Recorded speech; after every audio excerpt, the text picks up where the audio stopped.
Hi, welcome to my channel. My name's Liv. This is the second time I'm filming this video.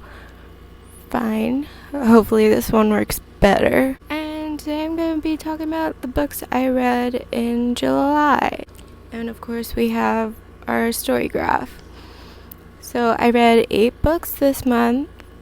And the first book I read was Otherworldly. This is a young adult fantasy that follows Ellery, a non-binary teen living in a city where it has been winter for the past 5 years, but they're a skeptic. They don't believe, like everybody else does, that this is because of the gods or anything. So then we have our other character whose name is Knox, and he's a familiar, and his queen is a goddess, and he basically, when people make crossroads deals, he serves them as their familiar. So the two end up meeting, and basically Ellery needs to find a way to stop this winter, and Knox needs a deal in order to be tethered to the human realm. So you can imagine what happens next.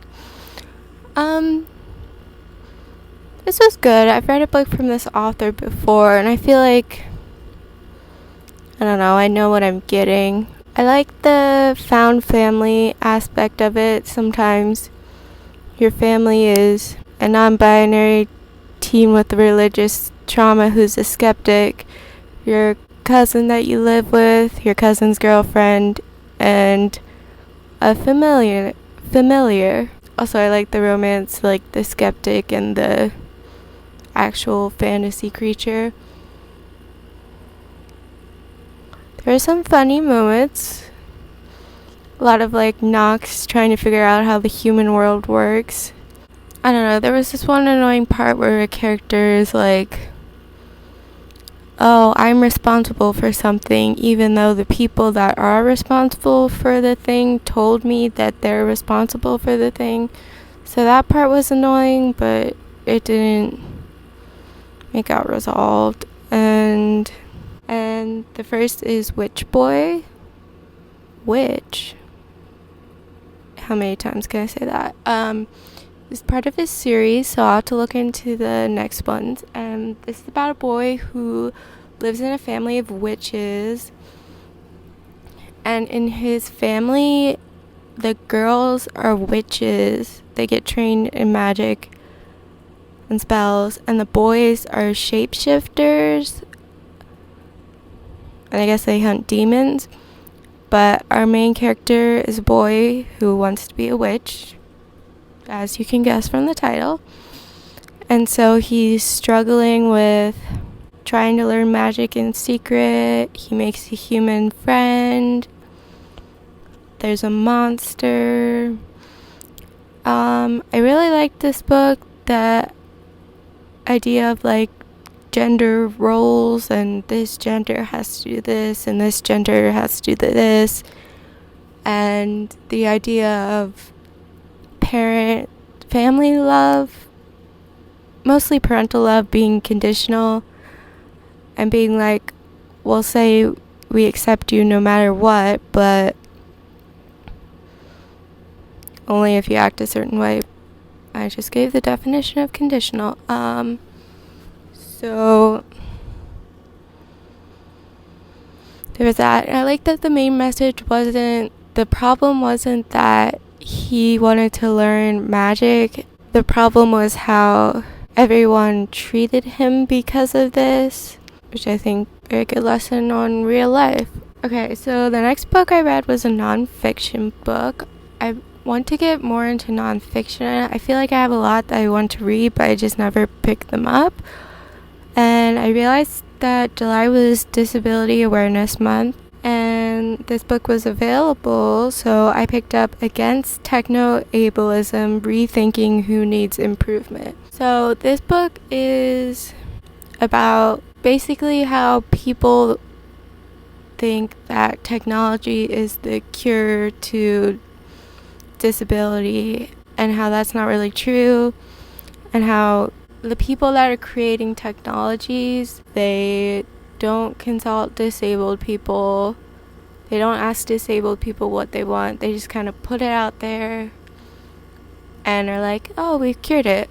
From the beginning of this book, like, the introduction was just so good about, well, here's what you expect when you're reading a disabled story, and I'm going to take all of your expectations and turn them on its head. So this book is really funny too, which I appreciate in a nonfiction novel, and I appreciate calling people out on their ableism, biases, prejudices. Book talked a lot about disability tropes in media, intersectionality, technology for amputees, technology for the deaf community, mobility aids, neurodivergence, and neurodiversity. This book talks about, like, how our definition of disability is largely influenced by capitalism. So you're seen as disabled if you can't put in labor, if you can't do certain work. Basically, just listen to disabled people is the whole motto of the book, which should be obvious, and like the social and medical models of disability, if you see disability as a problem instead of a fact of life, you seek to cure it and find solutions that maybe aren't necessary. So I think everyone should read it. Highly recommend. Very easy to read, funny, informative. Next, I read Mooncakes, a graphic novel, which also featured a disabled protagonist, which I didn't know until I started reading, but she uses hearing aids. And I liked that this graphic novel depicted that, like, how words would be blurry because she couldn't hear them, or the, like, feedback sounds, or she even uses her hearing aids as a spell. It was really cool. This is about Nova, who's a witch who lives with her grandmothers, and Tam, who is a werewolf and used to be friends when they were children, but Tam had left, and they're back and they're fighting a demon. So Nova and Tam team up and have to go against this demon. I really liked this. The art style was nice. I really liked the font. I feel like I don't really notice that in graphic novels, but this one I liked. I'm not one of those people that can just name fonts. I liked the themes of family, and it was a cute story. I think this might sound bad, but one of my favorite parts was the cat in the graphic novel. So there's a black cat that lives with them named Isabel. I was like, okay. And then there's two cats. And I'm like, okay. And Isabel's the only one that gets a name. And then suddenly there's three cats. So I'm like, okay, I've got this figured out. The three cats, three familiars for her and her grandmothers. But then there's a panel where they're feeding the cats inside the house, and there's just so many cats. Like, are these all, like, the same cat that's just, like, duplicates of itself? Or, like, what is happening? They have, like, this little cat council between, like, three of them. It was so cute.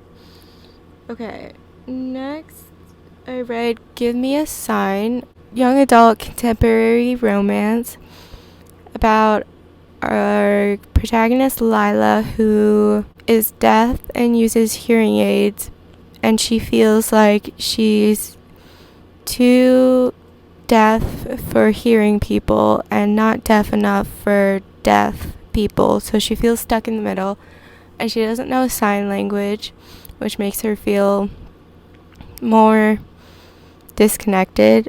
So she becomes a camp counselor at this camp she used to go to, which is a camp for deaf and or blind kids. And there she meets Isaac, and maybe a little romance happens. Okay, here's the thing. I feel like I don't really like contemporary I feel like I don't really like contemporary and or romance stories. Maybe. But then I feel like I like them more when they're more diverse. Because then I feel like I'm actually learning something, even if I don't really like the story. I mean, it was fine. I just didn't really... I don't know. But I liked all the talks about disability, the deaf community, and all the different types of ways to be deaf, and hearing aids, hearing loss, being nonverbal, cochlear implants, having hearing parents or having deaf parents, basically how all this affects you. And there was this one line where Lila was talking about how her parents see hearing aids like glasses, but glasses are a corrective device and hearing aids are an assistive device. So I thought that was like, yeah, that's a good point. I didn't really think of it like that. So I feel like I learned stuff. I don't know. Also in these kind of books, I feel like suddenly things can just happen that feel out of the blue, like the tone of the book suddenly shifts. I get why what happened, you know, like it does happen, it's important to talk about, but it was kind of like, oh, I thought we were doing a cute summer camp romance, and then suddenly it became this. Like I said, not really my genre. So then I was like, camp, what if we did camp slashers? So I read You're Not Supposed to Die Tonight. Oh, this book has the same author as This Poison Heart. Young adult horror about a girl named Charity who works at a camp where a slasher movie was filmed, and then they do this terror night where there's a masked killer and all the camp counselors are like playing victims, and people come to, you know, run away from the killer. I don't understand it. But anyway, she plays the final girl. And summer is about to end. The camp's about to close. But there have been camp counselors that are just going missing. And you think, wow, these people are really just slacking off their jobs. No, they end up dead. So then, you know, Charity and her girlfriend end up like trying to survive what happens next, definitely not anything I was suspecting. It was interesting. I really liked the ending of this though. I thought that was really good. I was worried because it was like we only had a couple pages left, and I was like, what? But then it ended really nicely. I don't know about the pacing. I haven't read a lot of books like this, so I don't know. But I feel like we got to like 50% and there was no dead bodies. There was a lot of like kind of misdirects or like building suspense, I guess. But it was pretty good. Much better than the next book I read, The Last Girl Standing. First of all, the covers. There are two different covers. Well, at least two different. The one looks like every single thriller novel. I'll put pictures you can imagine. And then the other one is actually different. So I don't know why you would use the one that looks like every thriller novel. This is a young adult thriller about two girls named Cherry and Sloane who survived a camp murder massacre, and they become completely codependent, and Sloane starts to suspect that Cherry had more to do with what happened that night. And I think this book is supposed to be, well, I'm just gonna read part of someone's review. This is Paper Witch's review, NetGalley.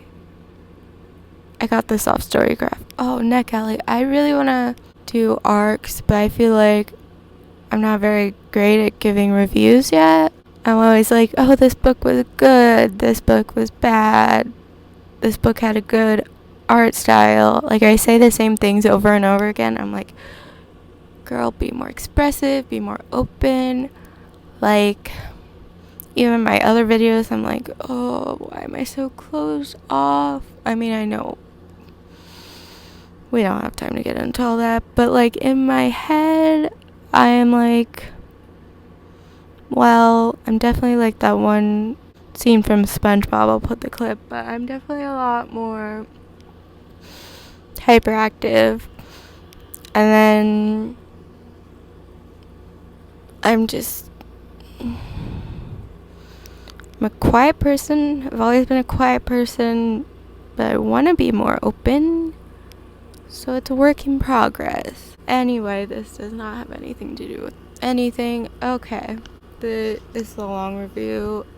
The 2 lines I'll take from this are, after a while, especially with the ending, you feel like this novel is just making a spectacle of mental health. Instead of appreciating her descent into madness, you're annoyed and even bored by it. Now, despite the fact I hated Sloane for her codependency, it felt like a realistic representation of it, and it was all cheapened by a bad ending that uses mental health as a cop-out of ending a story properly. And the other one, Sloane is often puzzled by how she survived. And you know what, girly pop? I don't know either. The words right out of my mouth. Okay, so I read this book, and I feel like these books, thrillers, maybe horrors, do this thing where they're like, oh, is the killer actually the killer? Or, oh, is this person innocent? Are they part of it? You know, things that hook you in.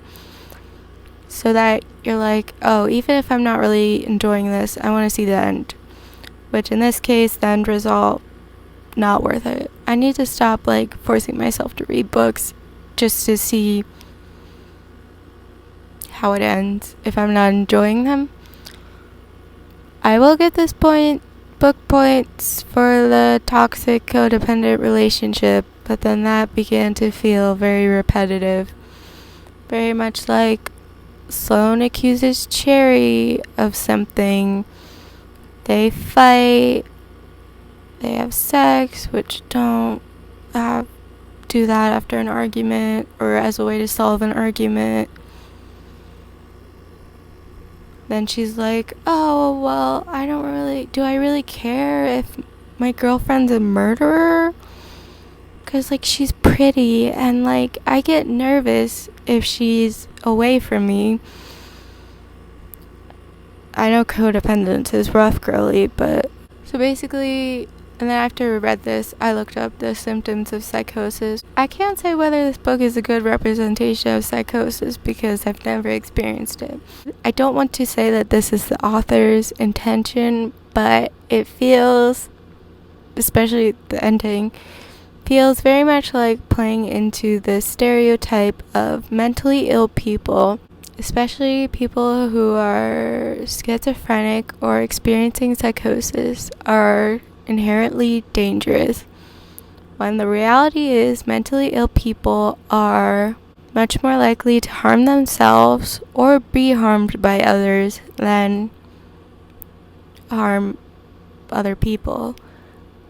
And this stereotype has real world consequences. I mean, there's such a stigma against people who are schizophrenic, experiencing psychosis, experiencing severe mental illness. And I know you're like, this is a book, what does it matter? But like, I'm just tired of this trope. Mentally ill people are dangerous, and like the reviewer said, it's such a cheap ending, like you couldn't do anything better. I'm not saying that this was the author's purpose to like enforce this stereotype, but I think it is whether intentional or not, I think it kind of does impact a person's intention. And it's just like, this book was it written this year? It was written recently, and it's just like really annoying. As someone who has mental illness and someone who has family members with mental illness, I'm gonna call out bad representation when I see it. It's very important to me. So anyway, the final book I read this month was much better, and that was We Shall Be Monsters. I think it just came out, but I think this might be part of a series. I'm kind of hoping so, because it didn't end on a cliffhanger, but it definitely ended at a point where it's like there's definitely more to happen. The blurb was like, I'm actually reading this as part of a different vlog, like themed one. Who knows how long that's gonna take. So I'll be kind of brief. Frankenstein meets Indian mythology, which I was intrigued by. And I like that the author had like a note at the end of like what specific story she was inspired by and what she like changed. And then you can like,